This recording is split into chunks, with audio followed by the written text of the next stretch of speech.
So ayun mga kabsat, dumating na nga pala yung pangalawang order ko sa Lazada. Kasamahan pa rin to nung 99 na promo nila. So i-unbox natin. Yung isa wala pa eh. Pero yung nauna, nabuksan ko na. Lahat po ito ay gagamitin ko sa pagbumotovlog natin.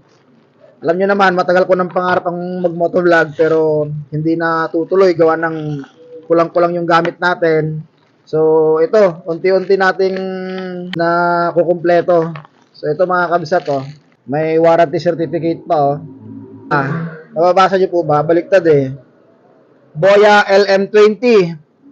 Microphone po siya mga kabsat. Ito nga pala, papakita ko sa inyo yung una kong na-order. Naka-save po ako dito ng 500. Tapos, dito po ay naka-save ako ng parang 80 pesos yata. Ayan, so meron na akong adapter, meron na akong mic, tapos bubuksan natin itong isa.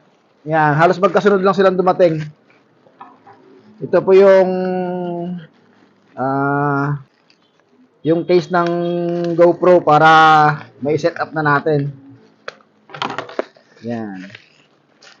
Actually, napanood ko lang po ito sa YouTube eh.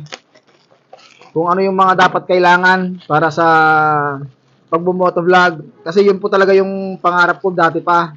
Eh hindi ko magawa-gawa kasi nga kulang-kulang po yung mga gamit. At syempre, hindi naman biro yung presyo para makabili ka agad.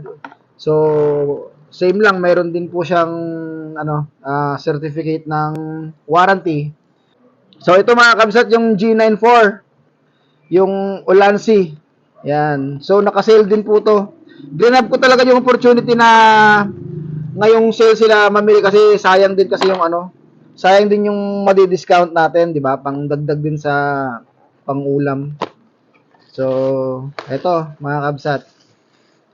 Tadan! Ayan.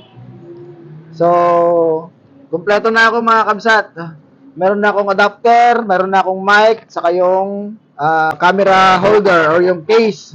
So, sa next video ko mga kabsat ay samahan nyo ako mag-set up dun sa helmet ko, ha? Maraming salamat sa panonood. Ayan.